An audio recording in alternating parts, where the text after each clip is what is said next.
Olá, estamos aqui para mais um programa Nisto Cremos, as grandes verdades da Bíblia. Este é o estudo número 3.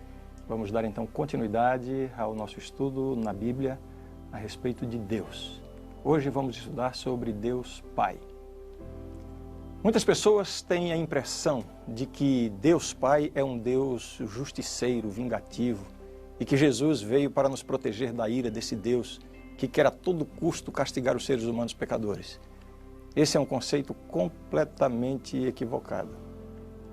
É verdade que algumas histórias do Antigo Testamento relatam atos da justiça divina, mas é verdade também que tanto no Antigo Testamento quanto no Novo, Deus Pai é revelado como um Deus compassivo, amoroso, paciente, completamente dedicado a libertar o ser humano do domínio e da condenação do pecado. Eu quero convidar você agora para vermos juntos diversos textos, diversas passagens da Bíblia que vão nos ensinar muitas coisas a respeito de Deus Pai, tanto no Antigo Testamento quanto no Novo Testamento. Vamos lá.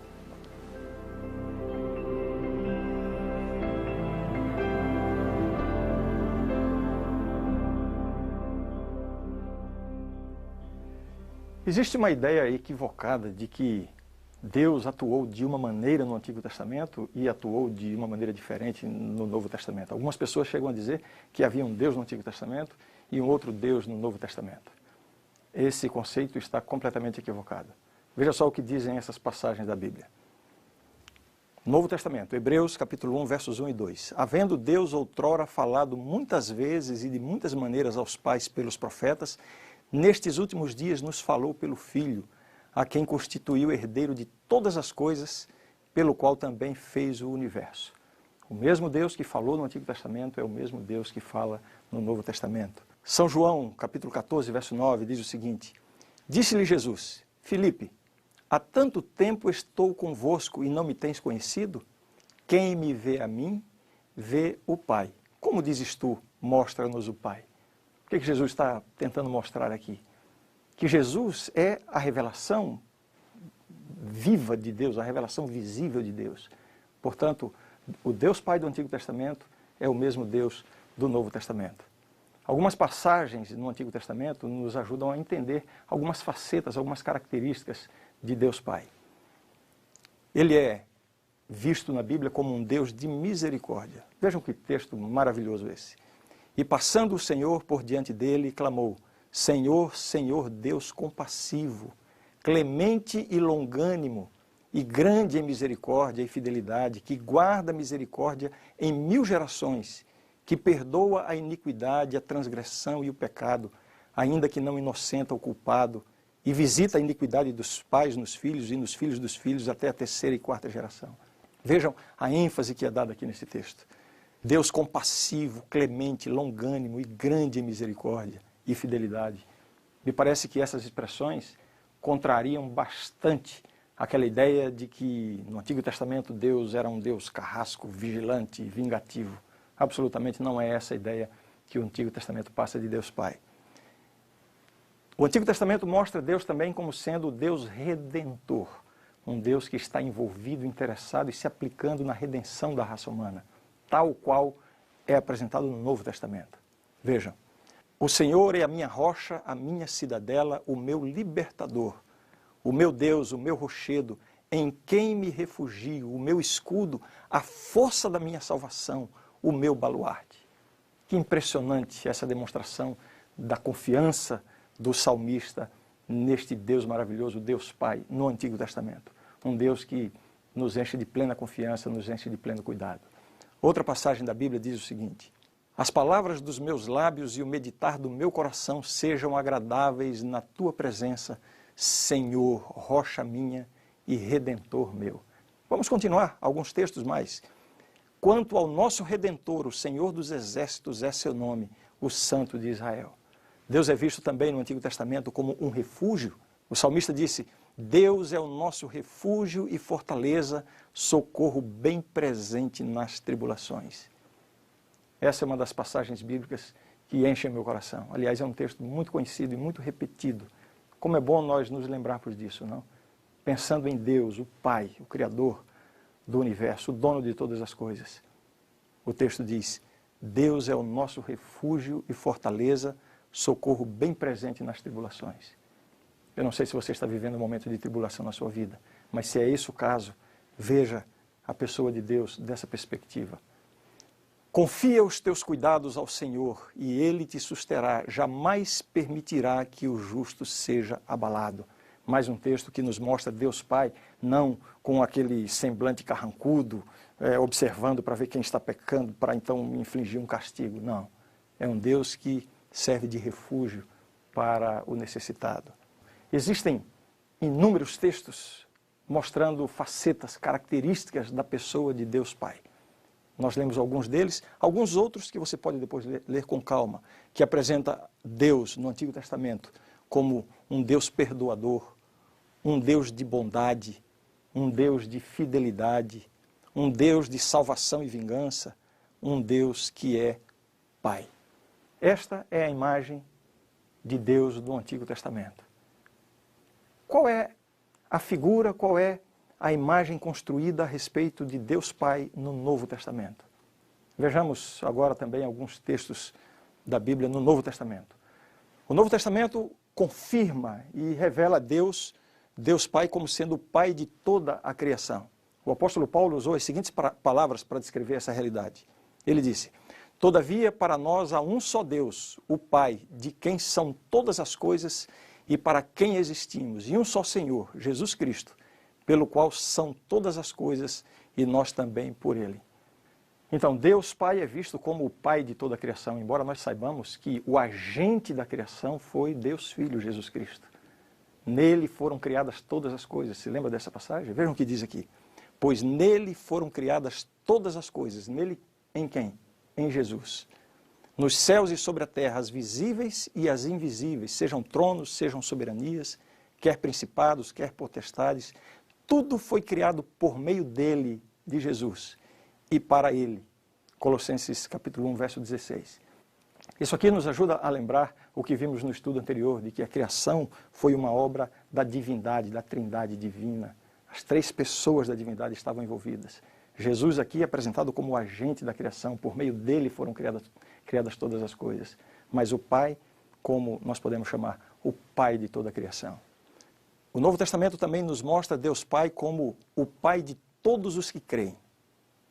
O evangelista João diz o seguinte: mas a todos quantos o receberam, deu-lhes o poder de serem feitos filhos de Deus, a saber, aos que creem no seu nome. Aqui uma questão interessante. Podemos dizer que todas as pessoas, todos os seres humanos são filhos de Deus? Quando vemos esse texto, temos aqui a ideia de que aqueles que recebem a Jesus como seu Salvador é que são feitos filhos de Deus. Algumas pessoas dizem assim: não, o pecador só se torna de fato filho de Deus quando ele aceita Jesus como seu Salvador. Antes disso, ele pode ser chamado de criatura. Bem, é verdade, todos nós somos criaturas de Deus. Eu diria que, em certo sentido, podemos dizer sim, que pelo fato de sermos criaturas de Deus, todos os seres humanos, independente se aceitamos a Cristo ou não, se temos uma vida religiosa ou não, no sentido da criação, todos nós somos filhos de Deus. Agora, o que a palavra de Deus está nos dizendo aqui, no Novo Testamento, é que quando uma pessoa entrega a sua vida a Deus e permite que Jesus entre na sua vida, aí se estabelece uma relação diferente entre Deus e essa pessoa. Existe aí o que a Bíblia chama de uma adoção. Deus passa a ser pai, não pelo simples fato de ser o Criador, mas agora ele entra num relacionamento verdadeiro de pai e filho. É isso que acontece quando uma pessoa entrega a sua vida a Jesus. E é essa figura de Deus apresentada como pai de todos aqueles que creem. Seguindo ainda um outro texto, demonstrando que Jesus revela o Pai. Jesus, no Novo Testamento, revela o Pai. Ele disse assim: ninguém jamais viu a Deus. O Deus unigênito que está no seio do Pai é quem o revelou. De fato, ninguém jamais viu a Deus na sua plenitude. Nós temos alguns eventos na Bíblia em que pessoas viram partes de Deus, mas não há uma declaração ou um momento em que alguém tenha visto Deus na sua plenitude. Aliás, isso seria impossível, porque se Deus é grandioso, se Deus é onipresente, como uma criatura finita que não é onipresente pode ter uma visão completa de Deus. O que nós vemos de Deus é aquilo que Deus revela de si mesmo. E como já vimos, Deus se revela através de muitas coisas, através da natureza, através da história, através dos eventos da vida. De uma maneira muito especial, Deus se revelou através da Bíblia, mas a mais plena, mais completa revelação de Deus, o Pai, é a pessoa de Jesus Cristo. Ele é a revelação plena do Pai. E é isso que está escrito, que está estabelecido aqui nesse texto. Vejamos ainda uma outra passagem, confirmando essa ideia de Jesus como sendo o revelador do Pai. O evangelista João, mais uma vez, ele diz assim: disse-lhe Jesus: Filipe, há tanto tempo estou convosco e não me tens conhecido? Quem me vê a mim, vê o Pai. Como dizes tu, mostra-nos o Pai. Então, como eu acabei de dizer, Jesus Cristo é a mais completa, a mais plena revelação de Deus. Deus, o Pai. Se você era uma dessas pessoas que tinha essa ideia equivocada de que o Deus Pai é o Deus vingativo, o Deus justiceiro, e que Jesus veio para, quem sabe, nos defender contra a atitude justiceira de Deus Pai, não é esse o conceito que a Bíblia apresenta. Nós acabamos de ver através de tantos textos da Bíblia, tanto do Antigo Testamento quanto do Novo Testamento, que o Deus da Bíblia, o Deus Pai, é um Deus de amor, é um Deus redentor, é um Deus que está plenamente envolvido e interessado no cuidado e na salvação do ser humano. Talvez seja por isso que a Bíblia usa exatamente esta figura, esta metáfora do Pai. É claro que essa figura, do ponto de vista humano, pode não refletir plenamente a ideia que Deus gostaria que refletisse, porque nos relacionamentos humanos nós temos tantas distorções da convivência entre pai e filho, tantas pessoas que foram machucadas, que foram abusadas pelo seu próprio pai. Talvez você tenha tido uma experiência negativa no seu relacionamento com o seu pai, e essa figura de Deus como pai não seja uma boa figura para você. Mas eu queria lembrar você que Deus, Ele quer convencer cada um de nós de uma coisa: Ele é um Deus de amor. Na Bíblia nós encontramos inúmeros textos, inúmeras passagens, inúmeros episódios que tratam insistentemente de mostrar Deus Pai como um Deus de amor. Existe especificamente uma passagem na Bíblia que é muito interessante. Você sabe que Jesus, quando esteve aqui, ele ensinou grandes lições através de parábolas. E no Evangelho de São Lucas, este Evangelho contém muitas das parábolas de Cristo. E existe aqui no capítulo 15, aquelas parábolas que tratam do amor de Deus o Pai. Elas são chamadas de as parábolas do amor do Pai. Na verdade, são 3 parábolas emendadas uma na outra. Alguns estudiosos até insinuam que não são 3 parábolas, e sim uma parábola dividida em 3 capítulos. Quais são essas parábolas? A parábola da ovelha perdida, a parábola da moeda perdida e a parábola do filho pródigo ou do filho perdido. Essas 3 parábolas juntas nos ensinam uma lição extraordinária a respeito do amor de Deus. A ovelha perdida. Então, conta-se que um pastor se deu conta que uma das suas 100 ovelhas se havia perdido. E aí Jesus conta que ele deixou as 99 no lugar seguro e saiu para buscar aquela única ovelha que estava perdida. Você sabe que a ovelha é um animal que não tem iniciativa de voltar para casa, é um animal completamente dependente. E então o pastor, depois de um dia de trabalho cansativo, ele deixa ali as 99 no lugar seguro e sai no empenho de salvar, de buscar a única ovelha que se havia perdido. Jesus conta que quando ele achou essa ovelha, ele voltou tão feliz que ele reuniu os amigos e deu uma grande festa para comemorar, porque afinal de contas, a única ovelha perdida foi achada. Com essa parábola, Jesus aponta para o Pai, a atitude do Pai em relação ao ser humano perdido. Em seguida, Jesus conta a parábola da moeda perdida. Uma mulher possuía moedas e uma delas se perde dentro de casa. Ela então fica desesperada e é uma moeda muito valiosa para ela, e ela se empenha de todas as formas para encontrar a moeda.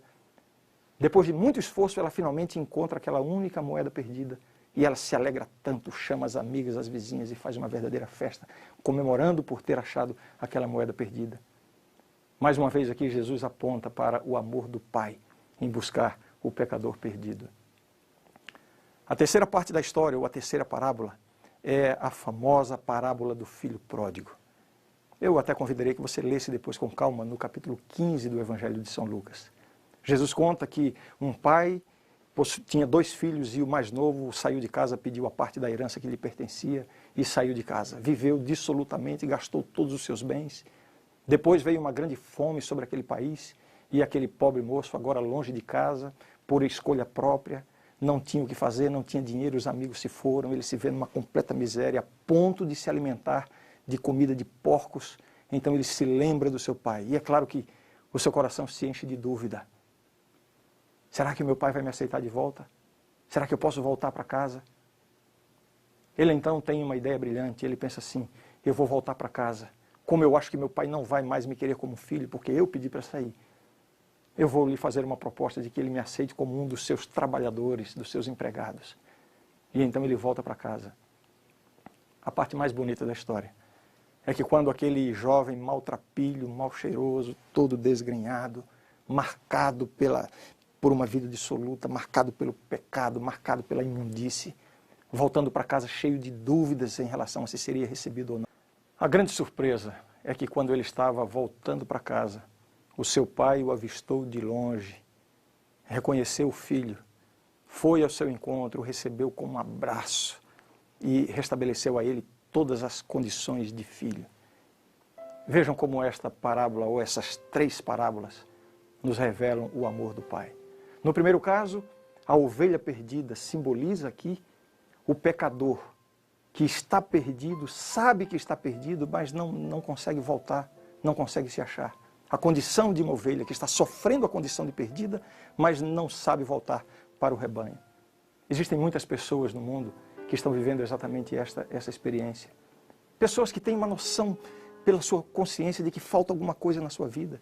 Pessoas que embora talvez não conheçam tanto a Bíblia, não conheçam as coisas da religião, não frequentem uma igreja, mas lá no fundo do coração tem um sentimento, um vazio, sentem que está faltando alguma coisa, tem uma consciência de que alguma coisa está errada, mas não sabe o que fazer para remediar isso. Essa pessoa é representada pela ovelha perdida. E a parábola nos conta que o pastor foi ao encontro da ovelha e a encontrou. Se é esta a sua condição, Deus Pai tem recursos para oferecer a salvação para você. A segunda parábola nos conta a história da moeda perdida. A moeda é um ser inconsciente, inanimado. Representa aqui o pecador que está perdido e não tem a mínima consciência disso. Imagine uma moeda ter consciência de que está perdida. É isso que acontece com muitas pessoas. Milhões de pessoas estão vivendo a vida como se tudo estivesse bem. Estão completamente perdidas. Estão completamente afastadas de Deus. Estão completamente sob a condenação. Mas não têm consciência disso. Pessoas que precisam ouvir a mensagem de Deus e terem uma noção da condição em que se encontram. Talvez você seja, ou talvez você conheça alguém que está vivendo dessa forma. Parece que está tudo bem, você não tem nenhum peso de consciência. Pessoas que dizem assim, eu não preciso de religião, para mim está tudo bem. Deus, o Pai, é o Deus que está à procura desse pecador que está perdido e não tem consciência. De alguma forma Deus está falando ao coração e à consciência dessas pessoas a fim de encontrar essa pessoa e salvá-la para o seu reino.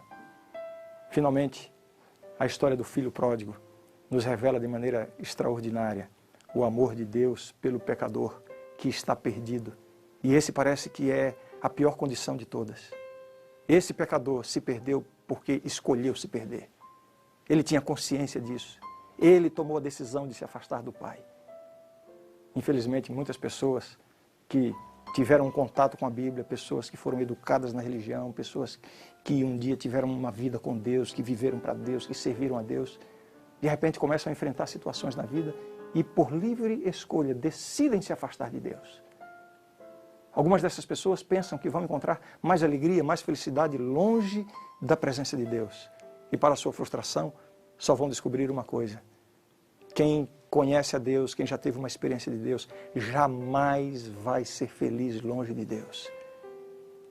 Geralmente o sentimento que toma conta do coração dessas pessoas é que quando elas se dão conta de que estão longe de Deus e que estão nessa condição por escolha própria, abandonaram os caminhos de Deus, entraram no pecado, o sentimento que toma conta é de que Deus não vai aceitá-las de volta. Essas pessoas sofrem com isso. Essas pessoas muitas vezes ficam desesperadas, pensando que não podem voltar jamais a uma vida com Deus, porque já estão além do alcance da misericórdia de Deus.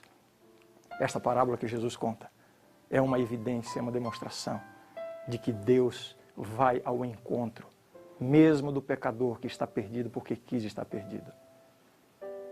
O nosso Deus é um Deus de amor, um Deus que está agindo para a salvação.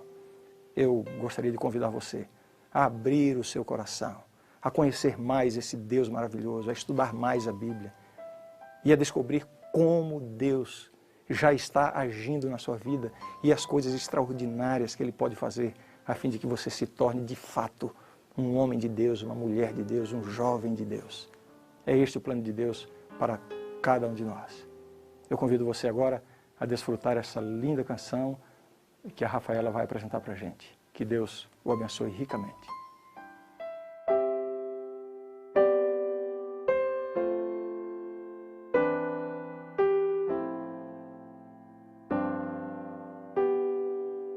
Mais perto quero estar, meu Deus, de ti, ainda que seja dor que me una a ti.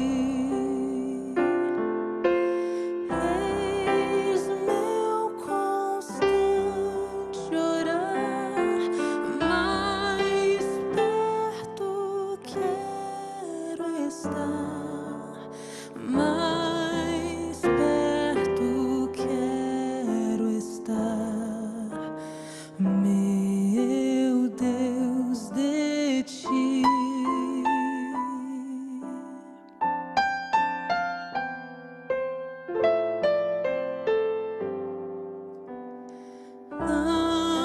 Andando triste aqui na solidão, paz e descanso a mim teus braços dão. Eis meu constante orar, mais perto quero estar, mais perto quero estar, meu Deus, de ti.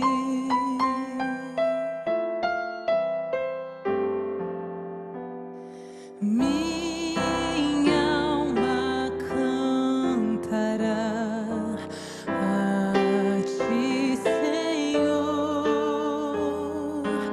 cheia de gratidão por teu amor. Eis meu constante orar, mais perto quero estar, mais perto quero estar, meu Deus, de ti. Mais perto quero estar de ti.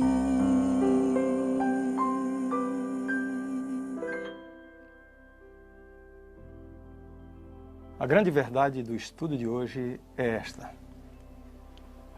Deus, o Eterno Pai, é o Criador, o Originador, o Mantenedor e o Soberano de toda a criação. Ele é justo e santo, compassivo e clemente, tardio em irar-se e grande em constante amor e fidelidade. As qualidades e os poderes manifestados no Filho e no Espírito Santo também constituem revelações do Pai. Esta é a verdade e eu creio nisto. Espero você no nosso próximo encontro, quando vamos estudar sobre Deus, o Filho. Não perca!